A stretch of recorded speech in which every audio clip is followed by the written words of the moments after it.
So students, this is question number 1. If a 2 comma minus 3, b minus 5 comma 1 and c 7 comma minus 1 and d 0 comma 4 be 4 points such that AB is parallel to CD. Find the value of K.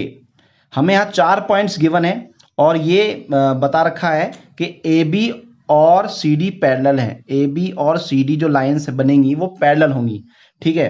तो हमें K की value निकालनी है क्योंकि AB जो line है वो CD के पैरेलल है, तो स्लोप ऑफ AB और स्लोप ऑफ CD इक्वल होगा। तो हम यहां लिख सकते हैं since line AB is parallel to line CD, therefore their slopes are equal. Okay, अगर वो लाइन पैरेलल है तो उनके स्लोप भी इक्वल होंगे। Slope of AB is equal to slope of CD. Clear? Because the lines are parallel, so their slopes are equal. Slope of AB कैसे निकालेंगे? Slope निकालने का फॉर्मूला पुराना, y2 minus y1 upon x2 minus x1. y2 minus y1 upon x2 minus x1. Clear? Slope of CD का slope कैसे निकालेंगे? C and D, इसका slope निकालेंगे y2 minus y1 upon x2 minus x1. Clear? 1 plus 3 that is 4 and ये हो जाएगा 7 और यहाँ हो गया k plus 1 minus 7. Minus 7 cut जाएगा तो यहाँ क्या बचेगा? 4 is equal to k plus 1. Okay, or we can say that k is equal to 4 minus 1, that is 4 is equals to 3. Clear? So this is the value of k. This is question number 2. Show that the lines x plus 2y minus 5 is equal to 0 and 2x plus 4y plus 9 is equal to 0 are parallel. ठीक है, दो lines की equation given है, हमें prove करना है कि दोनों लाइंस पैरेलल हैं। दो लाइंस पैरेलल कब होती हैं स्टूडेंट्स? जब दोनों का स्लोप इक्वल होता है। ठीक है, तो हम यहाँ क्या करेंगे? दोनों लाइंस का स्लोप निकालेंगे और चेक करेंगे कि क्या दोनों इक्वल हैं। अगर दोनों स्लोप इक्वल होंगे तो हमारी लाइंस पैरेलल होंगी। क्लियर? इसका तो पहली इक्वेशन क्या लिखी हुई है हमारी? गिवन क्या है हमें? पहली equation, first equation is x plus 2y minus 5 is equal to 0. This is equation number 1. Okay, तो स्लोप, इसका स्लोप क्या होगा? m1. स्लोप m1 वो क्या होगा? स्लोप निकालने का क्या तरीका है? या तो y is equals to M x plus c के फॉर्म में लिख लीजिए और वहां m जो होगा वो स्लोप होगा, या फिर क्या करेंगे, हम इसी फॉर्म में लिखा रहने देंगे और माइनस a अपॉन बी की जो वैल्यू होगी वो हमारा स्लोप होगी। तो माइनस a अपॉन बी। अगर आपको क्लियर नहीं है तो पिछला वीडियो देखिए जहां पर मैंने इसका इंट्रोडक्शन समझाया है, आप डिस्क्रिप्शन में जाके उसका लिंक देख सकते हैं। स्लोप निकालने के दो तरीके बताए हैं, एक y is equal to M x plus c और दूसरा a x plus b y plus C is equal to 0 के फॉर्म में लिखा होगा तो माइनस ए अपॉन बी वही हमारा स्लोप होगा। तो मैंने यहाँ पर वही यूज किया। ठीक है, माइनस ए मतलब 1, बी मतलब 2, माइनस ए अपॉन बी। क्लियर? ये स्लोप हो गया पहली लाइन का स्लोप। इसी तरह से हमें दूसरी लाइन की जो इक्वेशन गिवन है वो क्या है? 2x plus 4y plus 9 is equal to 0। ये हमारी दूसरी लाइन की इक्वेशन है। तो हम यहां से दूसरी लाइन का स्लोप निकाल देंगे। स्लोप m2 वो कितना होगा? माइनस ए अपॉन बी माइनस ए अपॉन बी, माइनस ए अपॉन बी। क्लियर? ये माइनस 1/2 हो गया। देखिए m1 कितना है? माइनस 1/2। ठीक है, और m2 कितना आ गया? ये भी माइनस 1/2 आ गया। तो because m1 is equal to m2 therefore lines are parallel. Clear?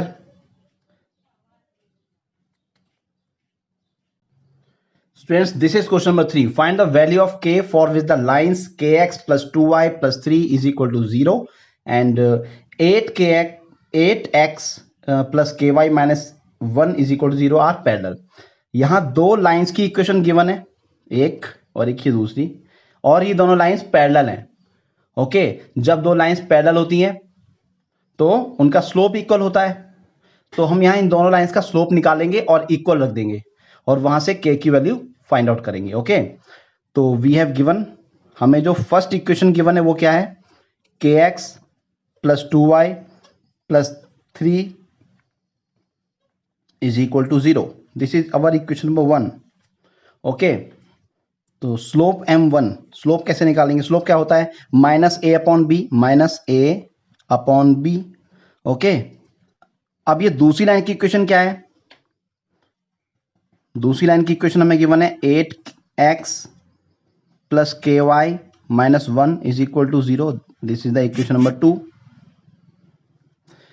तो स्लोप m2 क्या होगा, minus a upon b, minus a upon b. ठीक है, स्लोप जो होता है, मैं एक बार फिर से बताता हूं आपको अगर आपको क्लियर ना हो, अगर equation ax plus b y plus C is equal to 0 इस फॉर्म में लिखी हुई है, तो स्लोप निकालने का डायरेक्ट मेथड होता है minus a upon b. Okay, यहां मैं वही अप्लाई कर रहा हूं, तो m2 आ गया हमारे पास, m1 आ गया। अब क्योंकि दोनों लाइंस पैरेलल हैं, since the lines are parallel, since the lines are parallel, m1 is equal to m2, m1 और m2 इक्वल होने चाहिए। तो अब हमारा m1 कितना आया, माइनस k अपॉन 2 और m2 minus 8 upon k। Clear, minus minus cancel हो जाएगा, क्रॉस मल्टीप्लाई करेंगे तो यहां से हमें मिलेगा k square is equal to 16 and यहां से k की वैल्यू मिलेगी plus minus 4। Clear students, this is question number 4। If the lines 2x minus by plus 5 is equal to 0 and ax plus 3y is equal to 2 are parallel, find the relation connecting a and b। ठीक है, similar kind of question, यहां दो lines की equation given है, एक equation हमारे पास ये है, दूसरी इक्वेशन ये रही। क्लियर, और ये दोनों लाइंस पैरेलल हैं, तो हमें a और b का रिलेशन ढूंढना है कि क्या उनमें रिलेशन है। तो क्योंकि ये दोनों लाइंस पैरेलल हैं, इनके स्लोप्स इक्वल होंगे, वही हम कॉन्सेप्ट यूज करेंगे कि अगर लाइनें पैरेलल होती हैं तो उनके स्लोप इक्वल होते हैं। ठीक है, हम इसका स्लोप निकालेंगे m1, दूसरी लाइन का स्लोप निकालेंगे m2, दोनों को इक्वल रख देंगे और a b में इक्वेशन बनेगी, वही हमारा रिलेशन होगा। ठीक है, तो हमें क्या गिवन है,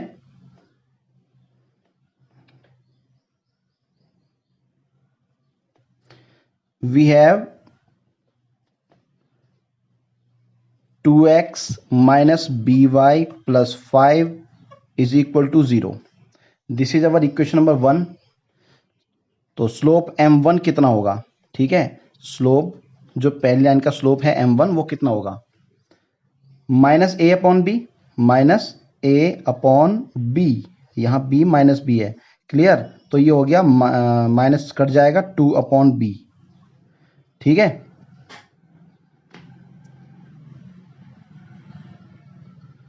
ऑल्सो दूसरी इक्वेशन, हमें दूसरी इक्वेशन क्या गिवन है, ax plus 3y is equal to 2। इसको हम चेंज करके ऐसे लिख सकते हैं ax plus 3y minus 2 is equal to 0, क्योंकि हमारी equation standard form ax plus by plus c is equal to 0 के फॉर्म में होनी चाहिए। इसका स्लोप कितना होगा, स्लोप m2, तो इसका स्लोप कैसे निकालेंगे, minus a upon b। Clear, a upon b। अब क्योंकि ये दोनों लाइनें पैरेलल हैं तो इनके स्लोप इक्वल होंगे, since the lines are parallel, since the two lines are parallel, lines are parallel, therefore m1 is equal to m2, m1 और m2 इक्वल होने चाहिए। अब m1 हमारा ये है और m2 हमारा ये है। ठीक है, तो 2 अपॉन बी किसके इक्वल हो जाएगा, माइनस a अपॉन 3। अगर आप इसे फर्दर सिंप्लीफाई करेंगे तो क्रॉस मल्टीप्लाई कर दीजिए, minus a B is equal to 6 या फिर आप लिख सकते हैं a B is equal to -6, और या फिर आप लिख सकते हैं a b plus 6 is equal to 0। So this is the required relation. आप ये भी लिख सकते हैं या फिर आप इसको भी लिख सकते हैं, दोनों ही ठीक है। Clear? So students, this is question number 5। Prove that the lines through A -2, 6 and B 4, 8 is perpendicular to the line through C 8, 12 and D 4, 24। यहाँ 4 पॉइंट्स गिवन है, A, B, C and D। Okay, तो ये इस question में हमें prove करना है कि A B से होकर जाने वाली लाइन, A और B 2 पॉइंट्स हैं, इनसे होकर जो जाने वाली लाइन होगी, ठीक है, और C और D से होकर जाने वाली जो लाइन होगी वो एक दूसरे के परपेंडिकुलर होगी। ठीक है, तो यहाँ अब तक हमने जो क्वेश्चंस किए थे सभी में पैरेलल वाली कॉन्सेप्ट का यूज हो रहा था, पैरेलल कंडीशन थी। अब इस क्वेश्चन में, क्वेश्चन नंबर 5 में परपेंडिकुलर वाली कंडीशन गिवन है। क्लियर? तो कैसे प्रूव हो सकता है? अगर ए बी का स्लोप, ए बी लाइन का स्लोप और सी डी लाइन का स्लोप, दोनों के स्लोप का प्रोडक्ट अगर -1 आ जाता है तो हम बोल सकते हैं कि दोनों लाइंस परपेंडिकुलर हैं। ठीक है, तो हम निकालते हैं दोनों का स्लोप एक एक करके। Slope of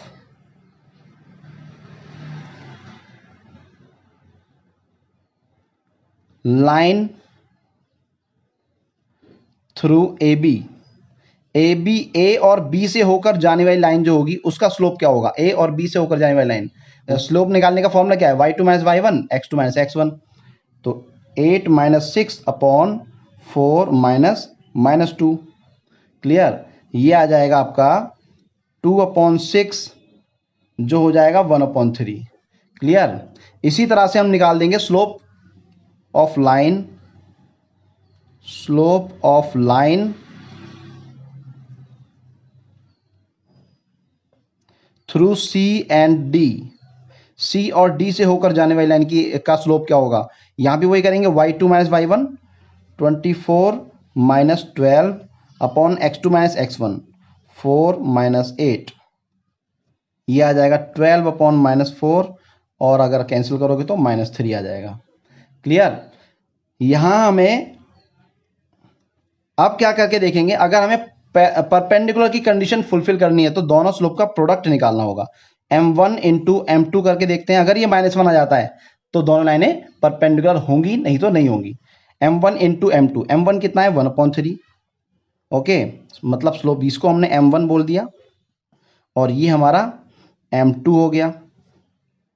clear? m1 पहली लाइन का स्लोप और m2 दूसरी लाइन का स्लोप, दोनों का प्रोडक्ट 1/3 इंटू -3, तो ये आ जाएगा -1। क्लियर? तो यहां क्या आ गया? m1 इंटू m2 -1 आ गया। Therefore the lines are perpendicular, therefore the lines are perpendicular. Okay,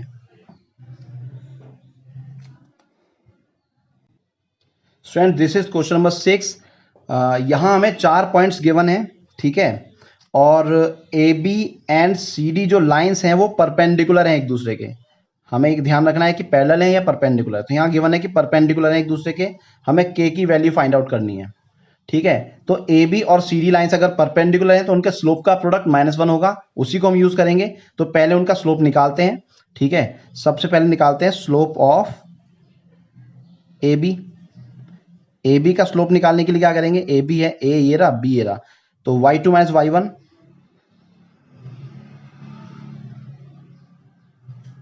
upon x2 - x1, ये हो जाएगा 10/-4 और -5/2 आ जाएगा। क्लियर? अब हम निकालेंगे slope of C D, C and D, यहां भी लगाएंगे y2 - y1 upon x2 - x1, y2 - y1 upon x2 - x1 -2/1 - k।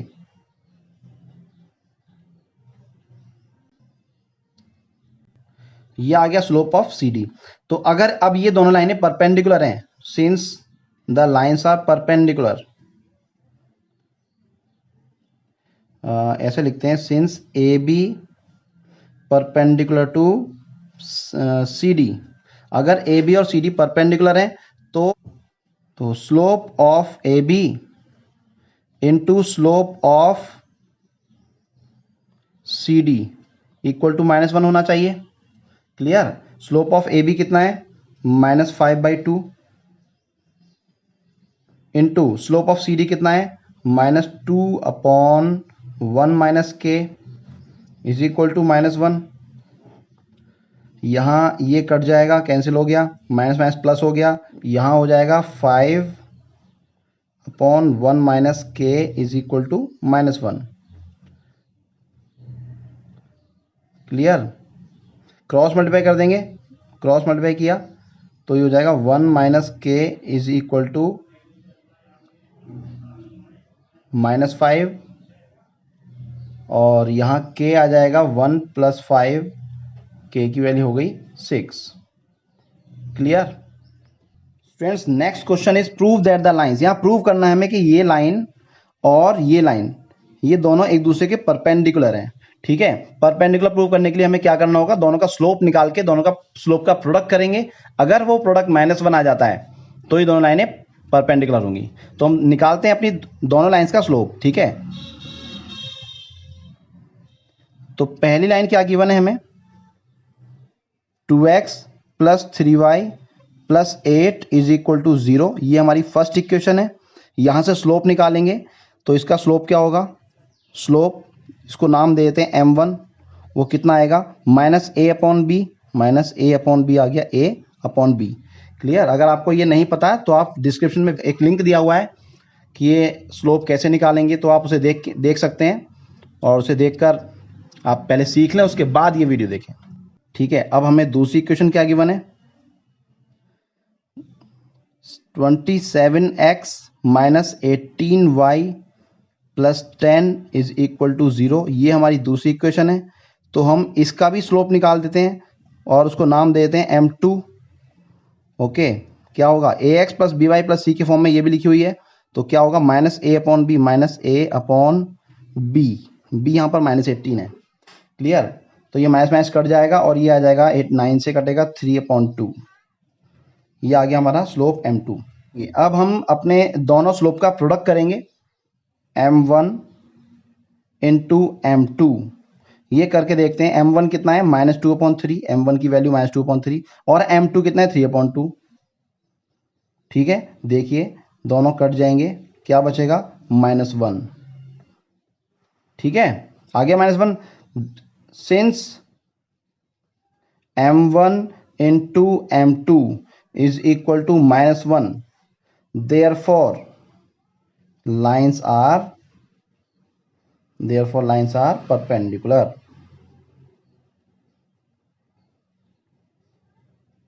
Okay dear students, ये है हमारा क्वेश्चन नंबर 8 का first part. If the lines y is equal to 3x + 7 and y is equal to 3x + 7 and 2y + px is equal to 3 are perpendicular to each other. ठीक है? तो यहां पर ये दो लाइंस परपेंडिकुलर हैं एक दूसरे के, ये गिवन है और हमें p की वैल्यू फाइंड आउट करनी है। जब दो लाइंस परपेंडिकुलर होती हैं तो उनके स्लोप का प्रोडक्ट -1 होता है, ये हमें पता है। तो हम दोनों का स्लोप निकालेंगे और मल्टीप्लाई करके इक्वल टू -1 रखेंगे, वहां से p की वैल्यू निकालेंगे। ओके? तो चलिए करते हैं। y पहली इक्वेशन क्या है हमें? द फर्स्ट इक्वेशन इज, कौन सी इक्वेशन गिवन है? y is equal to 3x + 7। This is our equation number 1। तो यहां से हम स्लोप निकालेंगे। ये तो सीधा पहले से ही y is equal to 3x + 7, y is equal to mx + c के फॉर्म में लिखी हुई है। तो यहां पर अगर हम कंपेयर करेंगे y is equal to mx + c, तो m कितना मिल जाएगा हमें? m1 3। Clear? On comparing it with y is equal to mx + c, इससे हमने कंपेयर किया तो हमें m मिल गया इसका 3। ठीक है? दूसरी इक्वेशन क्या गिवन है? 2y + px is equal to 3। Clear? इसको भी हम वैसे ही चेंज कर सकते हैं जैसे ये थी। इसको भी हम लिख सकते हैं 2y is equal to -px + 3। Okay? और y is equal to minus P X upon two and plus 3/2। Clear. तो यहाँ हमें अगर हम कंपेयर करें अपने इस इक्वेशन से, स्टैंडर्ड इक्वेशन से, तो हमें स्लोप मिल जाएगा -p/2, क्योंकि y is equal to M x plus C, m की वैल्यू -p/2, तो m2 यहां से हो गया हमारा -p/2। दोनों स्लोप हमें मिल चुके हैं। Since the lines are perpendicular, since the lines are perpendicular to each other, therefore m1 into m2 is equal to -1, -1 होना चाहिए। ठीक है, तो m1 m2 की वैल्यू पुट कर देते हैं यहाँ पर। What is m1? 3, what is m2? -p/2 is equal to -1। इसे सॉल्व करेंगे तो -3/2p is equal to -1, minus minus cancel हो जाएगा और p की वैल्यू हो जाएगी 2/3। Clear.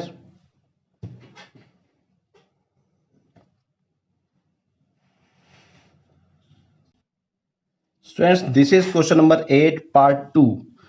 If the straight lines, हमें यहाँ दो लाइंस की इक्वेशन गिवन है, एक लाइन ये है and the other one is this. Two lines, the equation of two lines are given which are perpendicular to each other. ये दोनों एक दूसरे के परपेंडिकुलर हैं और हमें इस a की वैल्यू निकालनी है, जो कहां पर है, ये रहा a, इसकी हमें वैल्यू निकालनी है। ठीक है, तो स्टार्ट करते हैं। अब दो लाइंस परपेंडिकुलर होंगी तो उनके स्लोप का प्रोडक्ट -1 होगा। पिछले क्वेश्चन में भी वही यूज हुआ था और यहां भी वही यूज होगा।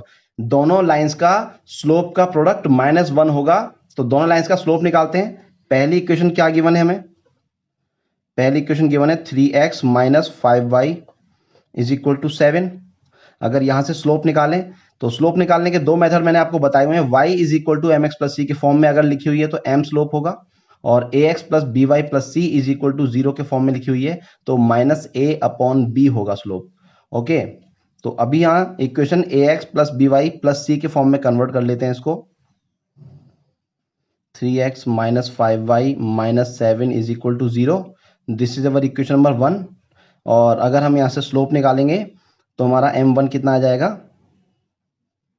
m1 is equal to -a/b, -a मतलब 3 और b मतलब -5, तो ये हो गया 3/5। ओके, स्लोप 1, फर्स्ट लाइन का स्लोप हो गया 3/5। नाउ जो सेकेंड इक्वेशन गिवन है वो क्या है? 4x plus ay plus 9 is equal to 0। ठीक है, ये पहले से ही स्टैंडर्ड फॉर्म में है, तो यहाँ स्लोप क्या होगा? ये हमारी सेकेंड इक्वेशन है, तो m2 क्या होगा यहाँ पर? -a/b means -4/a, a/b। Okay, a 4 है और b a है। ये हो गया हमारा second slope. First slope this one and the other one is this. अब जब दो लाइनें परपेंडिकुलर हैं तो दोनों का स्लोप का प्रोडक्ट -1 होगा, since the lines are perpendicular. Same चीज, since the lines are perpendicular, therefore m1 into m2 is equal to -1। ओके, m1 कितना है हमारा? 3/5 and what is m2? -4/a is equal to -1। Clear.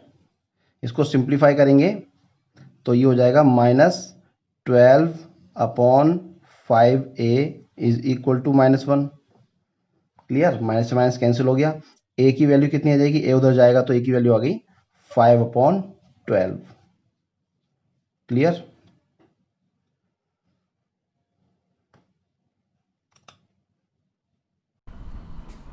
पिछले क्वेश्चन में जो हमारा आंसर आया था 5/12, ठीक है, तो वहाँ 5/12 नहीं होगा, ठीक है, वो होगा 12/5। क्यों? क्योंकि देखिए लास्ट स्टेप हमारा क्या था? -12/5a is equal to -1। ठीक है, माइनस से माइनस कट गया तो ये a उधर जाएगा, 1 की साइड मल्टीप्लाई हो जाएगा, तो यहाँ 12 एज इट इज़ रहेगा, 12.5 इज इक्वल टू ए हो जाएगा। ठीक है, तो इस तरह से हमारा ए की वैल्यू 12.5 आएगी।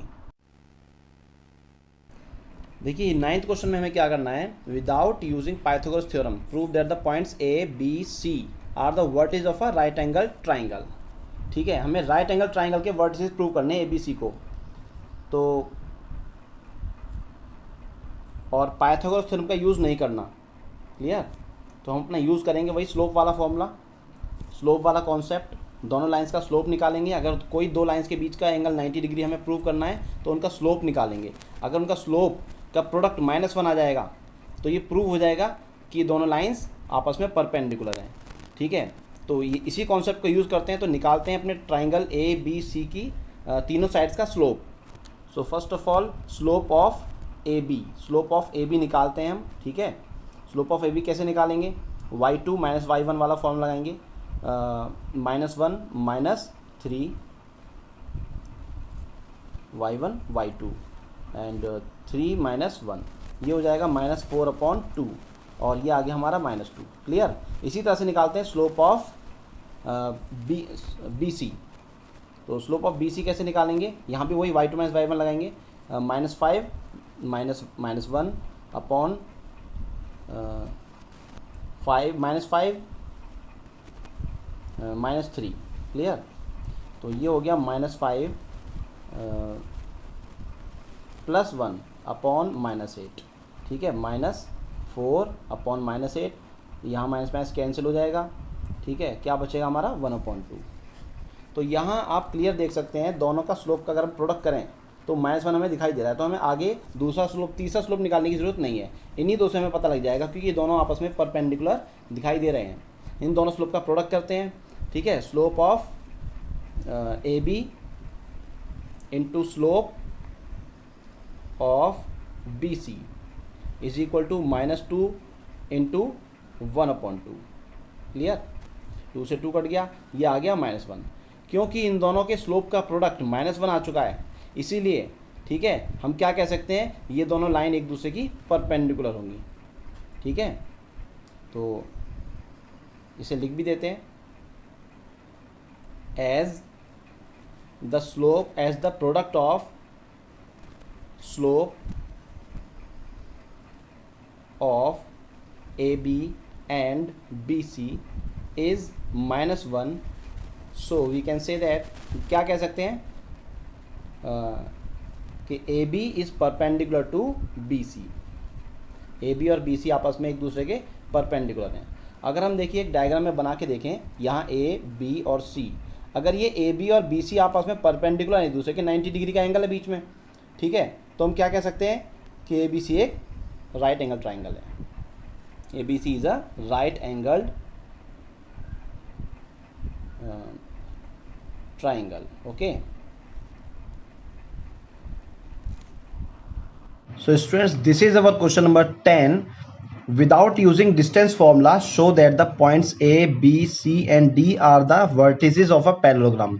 हमें डिस्टेंस फॉर्मूला का यूज नहीं करना और प्रूव करना है कि ए बी सी डी एक पैरेललोग्राम है। ठीक है, एक पैरेललोग्राम में खास बात क्या होती है, उसकी ऑपोजिट साइड्स पैरेलल होती हैं। क्योंकि हमें यहाँ डिस्टेंस फॉर्मूला का यूज़ नहीं करना, नहीं तो हम कर सकते थे कि distance of A B distance C D के बराबर होगा and distance B C distance A D के बराबर होगा, तो वो प्रूव हो जाता। लेकिन यहाँ पर हमें डिस्टेंस फॉर्मूला का यूज़ नहीं करना। तो अब हम क्या करेंगे, इसकी ऑपोजिट साइड्स को अगर हमने पैरेलल प्रूव कर दिया, that is A B is equal to, A B is parallel to C D and B C is parallel to A D, तो ये पैरेललोग्राम प्रूव हो जाएगा। उसके लिए क्या करना होगा, इन दोनों का स्लोप निकालना होगा, ए बी का और सी डी का। ए बी सी डी का स्लोप निकालेंगे, इक्वल आ गया तो ये दोनों पैरेलल है। So let's find out the slope of A B and slope of C D. First of all slope of A B, A B का स्लोप निकालेंगे तो ए बी के कोऑर्डिनेट्स लेंगे। Okay, y2 - y1, y2 - y1 upon x2 - x1, ये आ गया 8/2 that is 4। इसी तरह से निकाल देते हैं slope of C D. Okay, C D y2 - y1 upon x2 - x1 -8 upon -2 ये आ गया हमारे पास 4, दोनों 4 आ गए। क्लियर? इसका मतलब स्लोप ऑफ AB और स्लोप ऑफ CD आपस में बराबर है। Since slope of AB is equal to slope of CD, therefore, या हम लिख सकते हैं, इधर लिख देते हैं, therefore AB is parallel to CD। Okay, AB CD के पैरेलल है। इसी तरह से हम निकाल देते हैं BC और AD का स्लोप ऑफ BC का स्लोप निकालने के लिए BC के कोऑर्डिनेट्स लेंगे, ये वाले। ओके, 10 - 6 अपॉन 5 - 3, ये आ गया 4/2 एंड दैट इज 2। और स्लोप ऑफ AD का स्लोप निकाल देते हैं इसी तरह से। AD का स्लोप निकालने के लिए A और D लेंगे, तो y2 - y1 2 - -2 अपॉन 3 - 1 4/2, ये भी आ गया 2। क्लियर? तो slope of AD, slope of BC is equal to slope of AD। BC और AD का स्लोप बराबर है, so we can say that BC is parallel to AD। BC और AD भी आपस में पैरेलल हो गए। ठीक है, अब देखिए ये फर्स्ट और ये सेकंड इक्वेशन अगर हम देखें, AB CD के पैरेलल है, BC AD के, AB BC के CD के पैरेलल है, और BC AD के पैरेलल है। ठीक है, इसका मतलब हुआ therefore ABCD is a parallelogram and hence it is proved. यही तो प्रूव करना था। Clear? Question number 11, given that A, B and C are the vertices of a triangle. एक ट्राइंगल के 3 वर्टिसेस हैं। द स्लोप ऑफ, हमें निकालना क्या है, the slope of median AD, इस ट्राइंगल का मीडियन होगा A से D।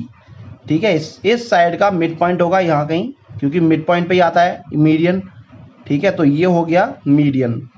ओके, तो इसका हमें क्या निकालना है, स्लोप, AD का स्लोप, और slope of altitude BM। Altitude क्या होता है, एल्टीट्यूड परपेंडिकुलर बोलते हैं, परपेंडिकुलर को बोलते हैं। ठीक है, एल्टीट्यूड इज द परपेंडिकुलर। तो यहाँ से B से हम सामने वाली साइड पर परपेंडिकुलर ड्रॉ कर देते हैं, ये हमारा हो गया BM, एल्टीट्यूड। ओके, तो इन दोनों का स्लोप निकालना है। अब स्लोप निकालने के लिए या तो हमें उनके दोनों पॉइंट्स पता हों, जैसे AD, A का तो हमें कोऑर्डिनेट्स पता है। Let's write the coordinates first. A के कोऑर्डिनेट्स क्या हैं, ये है 5,4। B के कोऑर्डिनेट्स हमें पता है, ये है -3, -2, और C के कोऑर्डिनेट्स 1 - 8। क्लियर? तो D के कोऑर्डिनेट्स निकालने हैं। अब D is the mid point, हमें पता है कि D is the mid point of, तो अपना सॉल्यूशन लिखते हैं, D is the mid point of BC। तो यहीं से शुरू करते हैं first part. Since AD is median, क्योंकि AD क्या है, मीडियन है of triangle ABC, therefore D is the mid point. Okay, D is the mid point of BC। D जो है वो BC का मिड पॉइंट होगा। तो मिड पॉइंट फॉर्मूला लगा के हम कोऑर्डिनेट्स निकाल सकते हैं। यहाँ लिख देते हैं कोऑर्डिनेट्स ऑफ D। D के कोऑर्डिनेट्स कैसे निकालेंगे, मिड पॉइंट फॉर्मूला लगा देते हैं, x1 + x2/2 -3 + 1/2 and y1 + y2/2 -2 - 8/2। ये आ जाएगा हमारा -2/2 -1, और यहाँ हो जाएगा -5। ये आ गए कोऑर्डिनेट्स ऑफ D, ये D के कोऑर्डिनेट्स आ गए हमारे पास। ठीक है, अब हम स्लोप ऑफ AD निकाल सकते हैं, क्योंकि हमारे पास A के कोऑर्डिनेट्स भी हैं और D के कोऑर्डिनेट्स भी हैं। तो हमारा फर्स्ट पार्ट हो जाएगा स्लोप ऑफ AD का स्लोप निकालने का formula same, y2 - y1 upon x2 - x1। ठीक है, तो y2 - y1 upon x2 - x1। Clear? ये हो गया -9 अपॉन -6, माइनस माइनस कैंसिल हो जाएगा, ये आ गया 3/2। This is the slope of AD। इसी तरह से करेंगे अपना सेकंड पार्ट, ठीक है। तो इस सेकंड पार्ट में हमें निकालना है स्लोप ऑफ BM का स्लोप निकालने के लिए अब हमें या तो M के कोऑर्डिनेट्स चाहिए, B के कोऑर्डिनेट्स तो हमारे पास हैं, M के कोऑर्डिनेट्स अगर होंगे तो इसी तरह से निकाल देंगे, लेकिन M के कोऑर्डिनेट्स हम निकाल नहीं सकते, ठीक है। We can not find the coordinates of M, ठीक है। लेकिन एक चीज़ हमें पता है, जब दो लाइंस परपेंडिकुलर होती हैं एक दूसरे के, तो अगर हमें एक का स्लोप पता है तो दूसरी का स्लोप कैसे निकालते हैं। अगर हमें एक का स्लोप पता है तो दूसरी का स्लोप निकालने का फॉर्मूला क्या है, -1/m1। Slope of second perpendicular line is equal to the negative reciprocal of the slope of first line, ठीक है। तो हमें यहाँ कौन कौन सी दो लाइन परपेंडिकुलर हैं, देखिए BM और AC, ये दोनों एक दूसरे के परपेंडिकुलर हैं। तो जो स्लोप AC का होगा उसका नेगेटिव रेसिप्रोकल कर देंगे तो हमारा BM का स्लोप आ जाएगा। तो हम पहले AC का स्लोप निकालते हैं और फिर ये वाला फॉर्मूला लगा देंगे तो हमारा BM का स्लोप आ जाएगा। क्लियर। तो पहले निकालते हैं, सेकंड पार्ट कर रहे हैं हम। स्लोप ऑफ, हमें BM का निकालना है बट हम AC का निकालेंगे। AC का स्लोप, AC स्लोप निकालने के लिए क्या, y2 minus y1 upon x2 minus x1। Clear. -12 upon -4 और माइनस माइनस कट जाएगा तो ये आ गया 3, ठीक है। तो अब हम लिख सकते हैं, since BM is perpendicular to AC, so slope of BM is equal to -1 upon slope of AC। Clear, लिख सकते हैं। तो AC का स्लोप तो हमें पता ही है, 3 आ चुका है। तो अब हम डायरेक्ट यहाँ लिख देते हैं, ये कितना हो जाएगा, BM का स्लोप -1 अपॉन AC का स्लोप 3 आ चुका है, 3 पुट कर दीजिए, ये हो गया स्लोप ऑफ BM। क्लियर, ये सेकंड पार्ट का आंसर। और हमारा फर्स्ट पार्ट किधर है, ये, this is our first part, slope of AD। Clear. बाकी के क्वेश्चंस करते हैं स्टूडेंट्स नेक्स्ट पार्ट में, लेकिन जाने से पहले डिस्क्रिप्शन में ज़रूर देखिएगा, आपके लिए बहुत इंपॉर्टेंट लिंक्स वहाँ पर हैं। तो एक बार डिस्क्रिप्शन में जाके ज़रूर चेक कीजिए, कोई इंपॉर्टेंट अगर वीडियो आपको जो आपने नहीं देखी है ज़रूर देखिए और कॉन्सेप्ट क्लियर कीजिए, उसके बाद एक्सरसाइज करिए। ओके, तो मिलते हैं नेक्स्ट वीडियो में। Till then tata bye bye, take care.